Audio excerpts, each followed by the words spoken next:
नमस्कार, मी सायली पलांडे दातार. मी इतिहास, पुरातत्व आणि पर्यावरण विषयात काम करते. तर आज मी तुमच्या समोर जो विषय म्हणणार आहे तो माझ्या कोकण आणि कोल्हापूरच्या भागात मी जे फील्डवर्क केलेलं आहे आणि तिथल्या गावांमधल्या लोकसंस्कृतीचा जो अभ्यास केलाय त्याबद्दल मी बोलणार आहे. आता आपण कौल प्रसाद ह्याकडे जाऊया. डिसिजन मेकिंगचा जो मुद्दा आहे, गावातले आणि बाहेरचे असे दोन्ही प्रकारचे लोक येऊन कौल मागताना आपल्याला दिसतात. त्याच्यामध्ये सगळ्यात हे सगळं का केलं जातं तर हुकूम मिळावा. तर जो फायनल व्हर्डिक्ट असतो देवाकडून मिळाला त्याला हुकूम म्हणतात आणि तो बाइंडिंग असतो. आणि तो कशाबद्दल असू शकतो तर तो सर्व प्रकारच्या गावातल्या समस्यांबद्दल असू शकतो. तो लँड प्रॉपर्टी बद्दल असतो, तो देवस्थानच्या इश्यूज बद्दल असतो, तो दोन समाजांमधल्या भांडणांबद्दल असतो, तो रोगराईबद्दल असतो. इतकंच नाही तर तो म्हणजे आता कुठल्या प्रकल्पाला गावाची जमीन द्यायची की नाही इथपासून सगळ्या मुद्द्यांवर असतो. तर तो हुकूम हा महत्वाचा आणि फायनल हे लास्ट वर्ड असल्यासारखं मानलं जातं. त्याचं पूर्ण जसं एखाद्या कोर्टात वाचन होतं ना की मूळ काय फिर्यादी कोण, त्याचं काय झालं, मागच्या वेळेस काय कन्सल्टेशन झालं, आता काय आहे, आता प्रश्न कुठपर्यंत आलाय, कुठल्या कुठल्या लोकांनी याच्यात काय काय मतं दिली, हे सगळं वाचन केलं जातं देवासमोर. आणि त्याच्यानंतर मग प्रश्नांबद्दल हो नाहीच्या रूपात प्रश्न नीट डिफाईन केला जातो आणि मग त्याची उत्तरं सीक केली जातात. त्याचा जो तोडगा किंवा रेमेडी असते ती मिळाल्यावर मग गारहाणं करून हे अशा प्रकारे नीट व्हावं म्हणून एक प्रार्थना केली जाते. आणि त्या गारहाणं संपवून नारळ वगैरे वाहून हा संपवलं जातं रिच्युअल. याच्यामध्ये गारहाणा हा एक अजून वेगळा प्रकार आहे. गारहाणं काय आहे तर गारहाणामध्ये एक खूप महत्वाची माहिती मिळते. म्हणजे आपल्याला गाव जसं दिसतं त्याच्यापेक्षा खरं गाव यांच्या लोकांच्या मनात डोक्यात कसं आहे हे कळायला एक खूप चांगलं उपाय म्हणजे गारहाणं ऐकणं. कारण गारहाणामध्ये ते पूर्ण गावाच्या सीमांचं वर्णन करतात. त्याच्यात कुठे कुठे देव आहेत, त्याला कुठल्या कुठल्या भागांना काय काय म्हणतात, त्याची एक हायरार्की असते. हे सगळं जेव्हा ते म्हणतात ते त्यांची जॉग्राफीच ऍक्च्युली त्याचं सगळं वर्णन, त्याचं भूगोलाचंच वर्णन ते करून तिथे देतात असं आपल्याला लक्षात येतं. आणि मग त्याप्रमाणे मग पुढे प्रार्थना वगैरे केली जाते असंही आपल्याला दिसतं. आणि तुम्हाला माहितीये की एक गुरव घाडी राऊळ तो गाराणं म्हणतो आणि भोई किंवा महार मागे उभं राहून होय महाराजा असं म्हणतो. तर अशा प्रकारे ते गारहाणं हे केलं जातं, म्हटलं जातं. त्याच्यातला एक वेगळ्या प्रकारचा कौल आहे जो खूप प्रखर असा समजला जातो आणि खूप कधी कधीच होतो म्हणजे वाळीत टाकणं. एखाद्या माणसाला वाळीत टाकायचं, खूप अत्यंत नीच कृत्य केलं की जे म्हणजे समजा कोणी बलात्कार केला असेल किंवा अत्यंत म्हणजे खून केला असेल किंवा काहीतरी अत्यंत वाईट लाजिरवाणी गोष्ट केली आहे की ज्याच्याने गावाची खूप नाचक्की झाली आहे, मानहानी झाली आहे, तर अशा माणसाला वाळीत टाकलं जातं गावातून. आणि त्याला जाब किंवा जाप असं असतं ज्याच्यामध्ये हे सगळे आपण जे 12-5 सगळे लोक येतात आणि ते एकमुखाने डिनाऊन्स करतात किंवा त्याला वाळीत टाकतात त्या माणसाला. तर तोही एक याच्यात दिसतो. त्याच्यामध्येही 2-3 प्रकार आहेत आणि तो बाइंडिंग असतो. त्याचं कोणी उल्लंघन करू शकत नाही किंवा तो परत त्याच्यावर वेगळी फर्याद करून तो बदलला वगैरे असं कधी होत नाही. तर हा एक वेगळ्या प्रकारचं रेग्युलेशन किंवा एक दंडात्मक कारवाई आपल्याला ह्या संस्थेतून होताना दिसते. असंही नाहीये की हे सगळं वर्षभर चालू असतं. बऱ्याचदा म्हणजे विविध सणांना देव रजा घेतात. पौष महिन्यामध्ये पूर्ण महिनाभर देवाचा कौल मागितला जात नाही. देवाचे पण रेस्टिंगचे पिरियड्स असतात जेव्हा ते आराम करतात. 4-4 महिने कधी कधी देव काहीच पार्टिसिपेट करत नाही किंवा सहभाग घेत नाही कुठल्याही प्रकारच्या सणांमध्ये. तर त्याच्यामध्ये दसरा, महाशिवरात्री, रामजन्मभूमी वगैरे अशा गोष्टी आहेच. नंतर सोयरे सुतकात कौल दिला जात नाही. डाळप स्वारी मी म्हटलं, सीमा बांधणे तेव्हा देत नाही. समुद्र स्नानाला जेव्हा देव जातात तेव्हाही ते हे करत नाही. अवसळ शिवकरात आणि तरंग असं आपण म्हटलो की ज्याच्यामध्ये 5 माणसांमध्ये 5 मुख्य जे देवता आहे त्यांचं ते प्रस्थापित केले जातात आणि ते एका मोठ्या लांब काठी आणि ज्याला वरती वस्त्र असं नेसवलेलं असतं अशा प्रकारची काठी आणि चिन्ह असलेली काठी घेऊन गावभर फिरतात. ते 2-3 वर्षांनी बदलतात आणि एक मेळकरी म्हणून असतो जो याचं सगळ्यांचं संधान बांधतो. म्हणजे देव काय म्हणतात त्याचं इंटरप्रिटेशन करणं, त्यांना उलटे प्रश्न विचारून अजून माहिती काढून घेणं, याचं काम करणारा जो मेळ घालतो सगळ्यांचा, माणसांचा आणि देवांचा, तो मेळेकरी, तर तो हे करतो. आणि मुख्य डाळप स्वारी, समुद्र स्नान आणि सीमा बांधणीच्या वेळेस ते सगळी ती यात्रा किंवा हे निघते, मिरवणूक निघते आणि त्याच्यामध्ये हे पुढे असतं. आणि आता बऱ्याच ठिकाणी देवाला राजा, इनामदार, स्वामी ही पदवी आपल्याला दिसते. ते फिरत जाताना त्याच्या छत्र, अब्दागिरी, भालदार, चोपदार दिसतात. सावंत जे ते संरक्षणाची ज्यांच्याकडे हे आहे जबाबदारी, ते तिथे तलवारी घेऊन फिरताना, दंड घेऊन फिरताना तुम्हाला दिसतात. आणि देवाचा दरबार होतो असं आपल्याला दिसतं. त्याच्यात विडे लावले जातात, हे त्याच्यात प्रवचनाची व्यवस्था होते असं आपल्याला दिसतं. आणि त्यांच्या अंडरची जी हायरार्की असते, पूर्वीचा वस, देवचर वगैरे वगैरे, त्यांना देव हे करत असतो. ओनरशिप खूप आहे. म्हणजे तुम्ही जर रेव्हेन्यू आणि लँड ओनरशिप जर बघितली तर देवाचं मुख्य घर, मुख्य देवळं देवाची असतात, जमीन असते देवाच्या नावावर. इतर काही परिसरातली मंदिरं आणि देवळ्या असतात. जिथे उत्सव होतो ते मैदान देवाचं असतं. नंतर विविध बाउंड्रीच्या एरियामध्ये जे गार्डियन रूम्स असतात, म्हणजे चाळ्यांच्या जागा असतात, थळं असतात, तर ती त्याची असतात. देवराया देवाच्या असतात. देवाचे शिकारीची पण हंटिंग ग्राउंड असतात, ज्याला पारद म्हणतात. तर तिथे जाऊन देव शिकार करतो असंही हे आहे. आणि मी म्हणलं तसं की लिजरली ऍक्टिव्हिटीजमध्ये पारद हा खूप महत्वाचा मुद्दा आहे. की तो पारद करून आल्यावर त्याची वाटणी कशी होते. समजा डुक्कर वगैरे, रानडुक्करची शिकार हा पारंपरिक सणाचा भागच असतो. बऱ्याचदा होळीच्या वेळेस हे होतं. आणि तेव्हा ते जी शिकार असते ती आणून देवळात ठेवली जाते. आणि मग प्रत्येक मानाप्रमाणे, अगदी कानापासून शेपटीपर्यंत प्रत्येकाचे वेगवेगळे मान असतात. आणि त्याप्रमाणे विविध समाजातली लोक तो मांसाचा तुकडा प्रसाद, देवाचा प्रसाद म्हणून घेऊन जाताना दिसतात. कधी कधी काही ठिकाणी सांबराची पण शिकार होताना दिसते. आणि आता विविध वाईल्ड लाईफ लॉज जरी कार्यरत असले तरी बऱ्याचदा वन्य खातं हे पारंपरिक व्यवस्था म्हणून हे त्याला परमिशन देताना आपल्याला दिसतं. डाळप स्वारीमध्ये खूप मजा अशी असते की जसा राजा सगळ्यांच्या भेटी घ्यायला येतो तर तो प्रत्येकाच्या दारात जातो आणि प्रत्येक माणूस आपलं घर वगैरे त्या देवाच्या स्वागतासाठी सजवतो.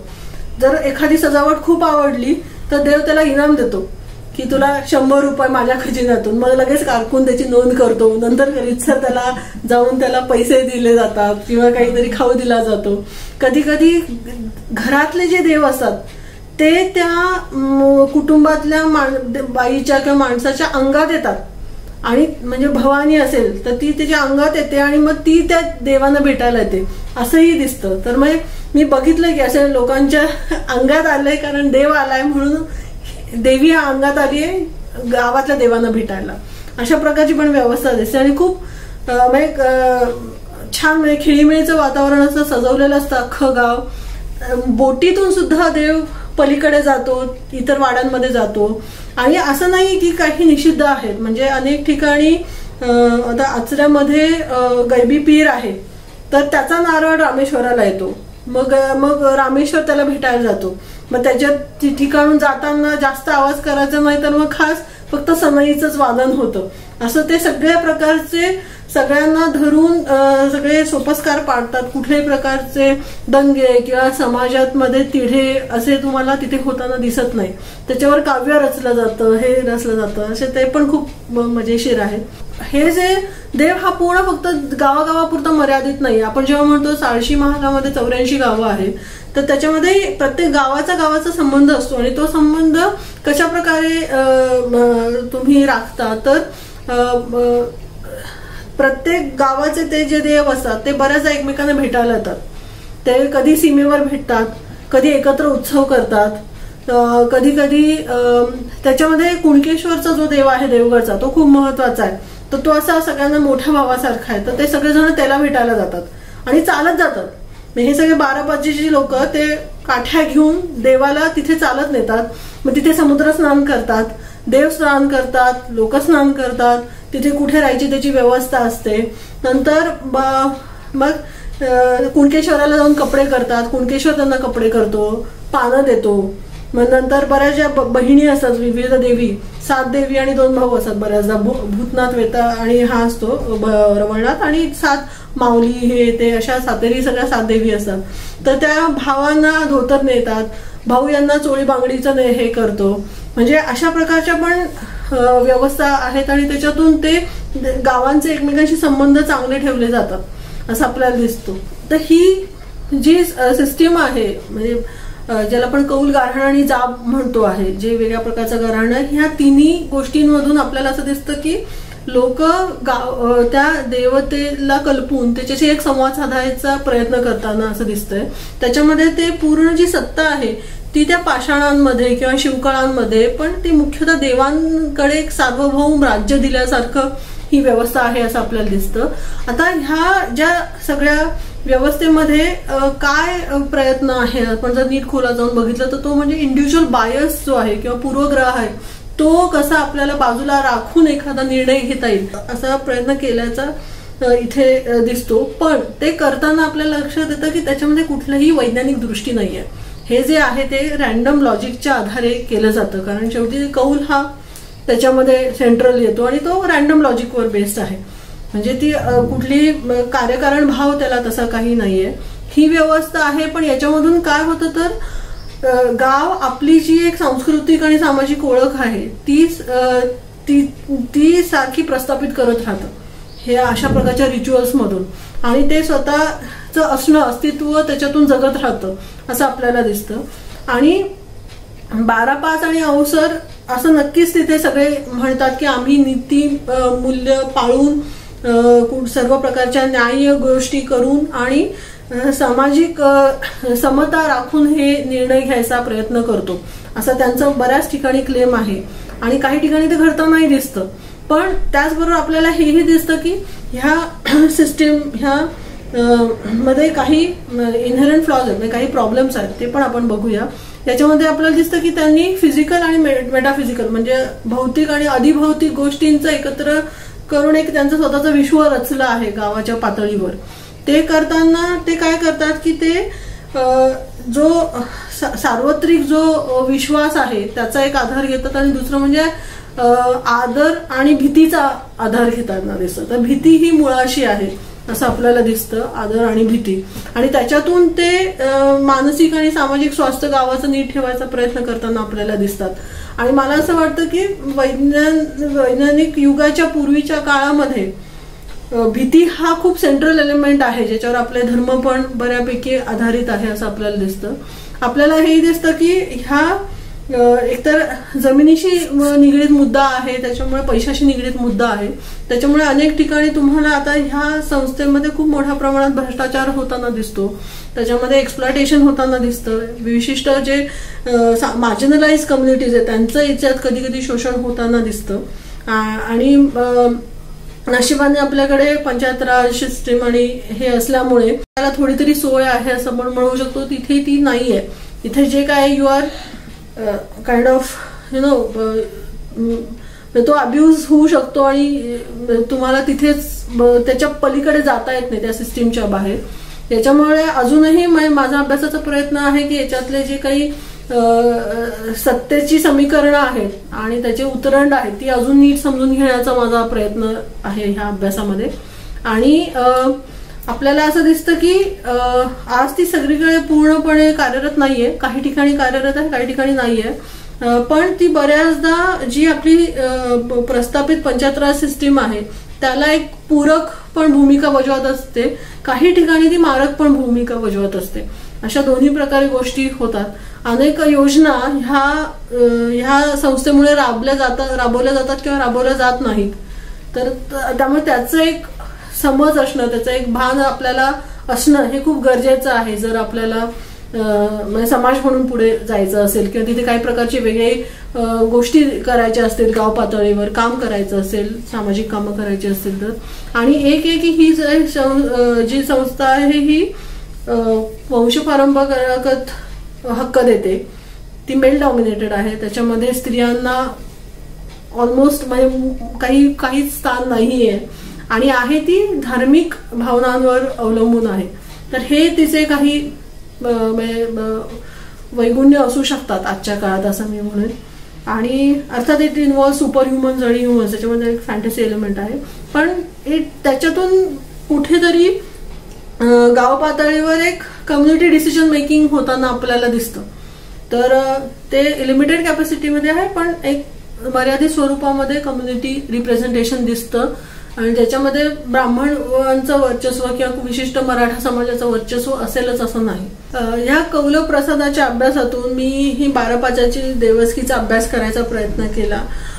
मला मुख्यतः हे करण्यामागे माझी अशी प्रेरणा होती की गाव पातळीवर मूलतः काय गोष्टी अस्तित्वात आहे हे समजलं तरच आपल्याला गावांशी, तिथल्या लोकांशी आपल्याला चांगल्या पद्धतीने इंटरॅक्ट करता येईल. आणि मी असं म्हणत नाही की माझी पूर्ण समज मला हे सगळं पूर्ण समजलेलं आहे, पण ही सुरुवात आहे. आणि याच्यातून, चर्चेतून आणि लोकांच्या अजून मतांमधून आणि माहितीमधून आपल्याला अजून चांगल्या पद्धतीने ही व्यवस्था लक्षात घेणं गरजेचं आहे. कदाचित या व्यवस्था मध्ये काही बदल घडवून जर चांगल्या पद्धतीने अजून ही राबवता आली, ज्याच्यामध्ये सगळी आपली जी लोकशाहीची मूल्य आहे ती याच्यातून आणता आली, तर याचा पुढे फायदाही होऊ शकेल. धन्यवाद. तुम्हाला काही शंका असल्या तर मला नक्की विचारा.